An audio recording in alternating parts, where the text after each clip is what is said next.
So it's Christmas Day. I fell asleep and just woke up. It's, I don't know, 1 o'clock in the morning here, and I was just kind of fishing around looking at stuff. And I thought, you know what? I got to give you a Christmas present. And so this is my Christmas present to you. Here, let me just get this going real quick. There, just want to make sure that doesn't go into sleep mode. I've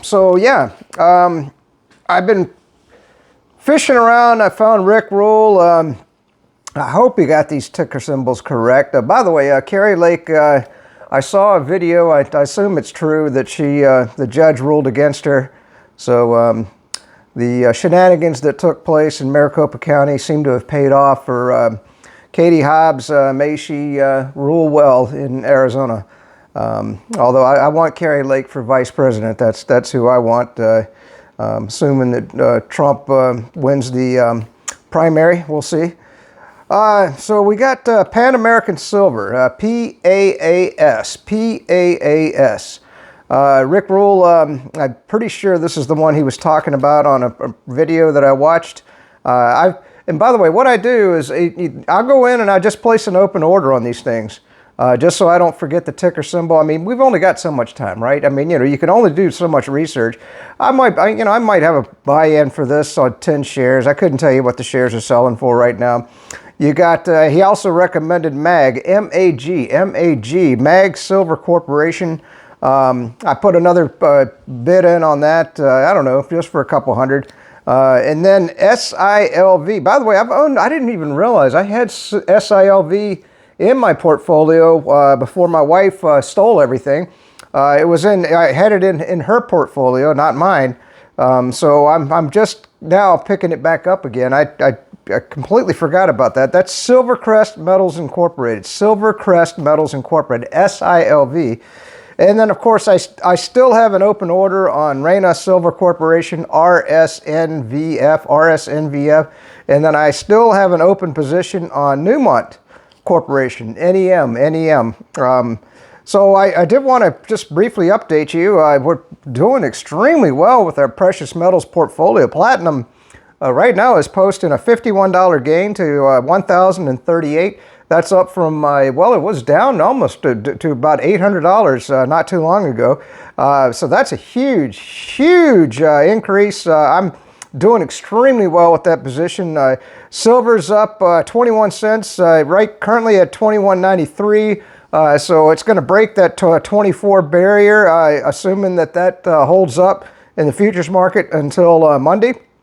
So that's a real positive sign for silver. And like I said, I'm trying to get you into the mining stocks.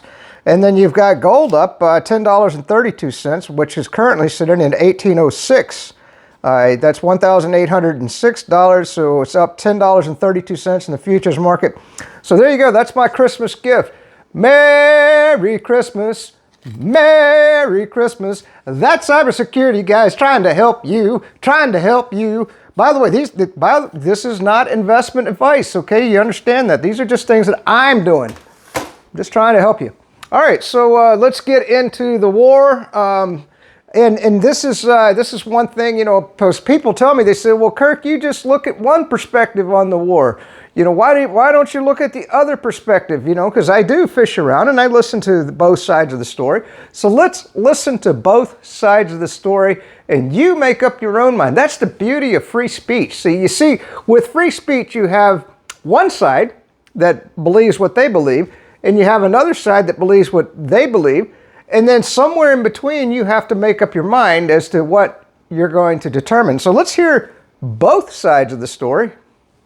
Putin's miscalculation about his ability only to go so far as what is domestically palatable, his phrase, and about, I think you'll really take issue with this, the absence of training or the poor training of the Russian military. Gary? He is obviously completely miscalculated from the very beginning. He has reacted as Ukraine has seized the strategic initiative. This is General Petraeus. Just my personal opinion. I don't trust the dude, but you form your own opinion. Power of free speech. as it launched counteroffensives. First, won the battles of Kiev and other northern cities, of Kharkiv, retook part of the area that is to the west of the Dnipro River down in the south, and launched a very impressive counteroffensive in the east. He's tried everything he can that would be domestically palatable to mobilize additional forces. That's not going well. They aren't training and equipping them adequately at all.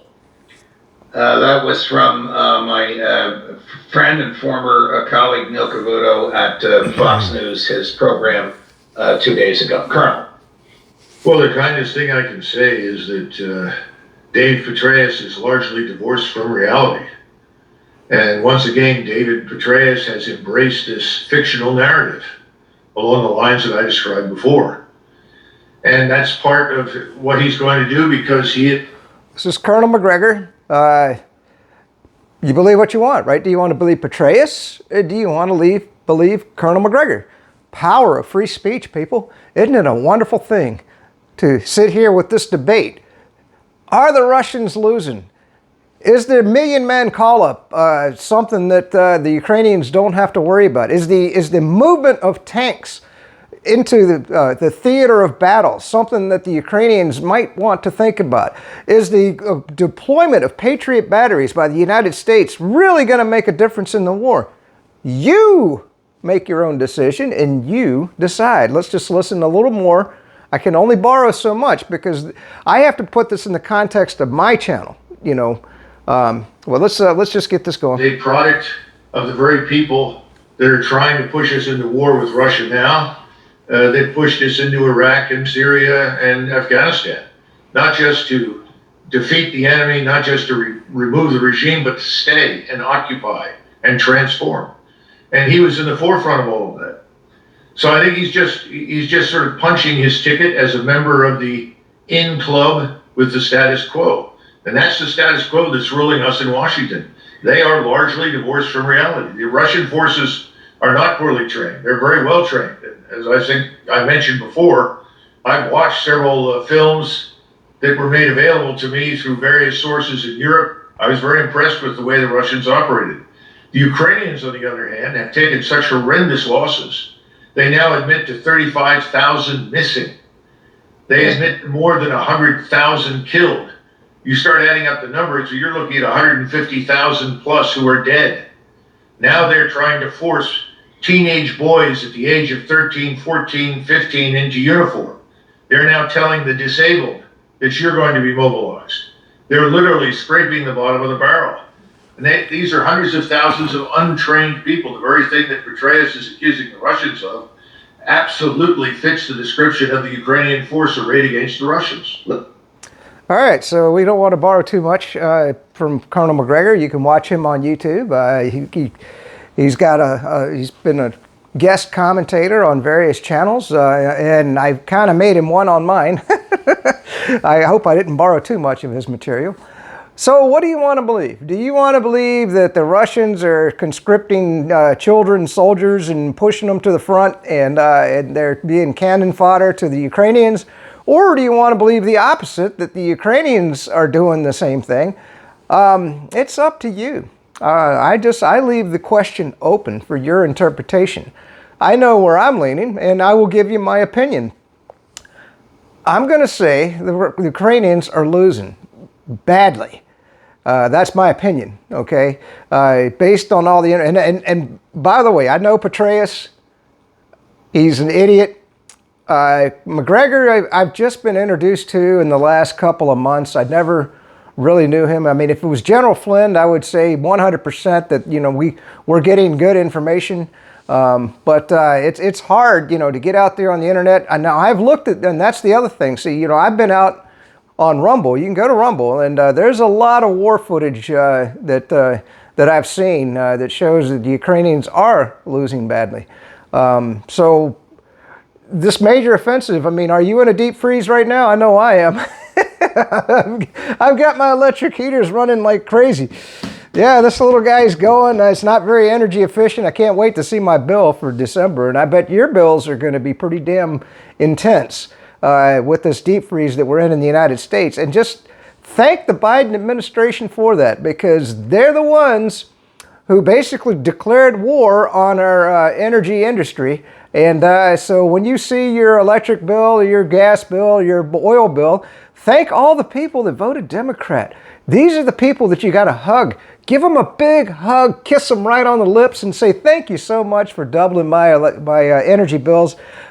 I appreciate that. And when your food bills go way up, be sure and kiss a Democrat right on the lips, man. Just kiss them and say, you know, thank you so much for doubling my... And when your taxes get audited, but by the way, it won't happen 2022, but it will happen 2023 because the 85,000 new IRS agents, kiss a Democrat on the lips and just say, thank you so much for taxing me more. I appreciate it so much. And when you meet an illegal alien who's gonna beat the crap out of your grandmother, you know, of course, and when your son dies from fentanyl, kiss a Democrat, kiss him right on the lips and say, Merry Christmas, Merry Christmas. Thank you so much for what you've done. And so everywhere you go, I mean, just thank all the people that voted Democrat. Now, are the Republicans the answer? No. I mean, we had 27 Republicans vote for that idiot $1.7 trillion fiasco. You can watch information about that. But anyway, on a positive note, I'm trying to help you. I'm trying to get you set up for, oh, by the way, a Kinesis. It's a new monetary system. I'm just looking into it. It's out of, well, Indonesia, there's a number of nations that have signed up. It's based on the gold standard, and the guy running it is out of Australia. I'll get you more information as I find out more about it. I was looking into it tonight. But right now it's not offered in the United States as far as I can tell. I don't know. I got to figure out how to get into it because it is you have to understand, you know, your dollar is a means of exchange. Gold is a means of exchange. Silver is a means of exchange. How liquid are gold, silver? Okay, not very. I mean, you still have to convert it into your fiat currency and then go out and spend the fiat currency for the most part. You know, I guarantee you if I went to any of the local small businesses and said, hey, I'll give you a silver coin if you'll work on my car, they'd take it. You know, so it is still a means of exchange. But, you know, if I wanted to deal with like a Walmart or a Home Depot or a Lowe's, you know, any of the big, they're not going to take a silver coin. You know, they're going to still want to exchange in fiat. So, you know, you are limited. But this new Kinesis thing, it's very interesting, and I'll be checking it out. I'll let you know. Stay tuned to the channel, and Merry Christmas. This is the Watching the World Burn on Christmas Day update from That Cybersecurity Guy.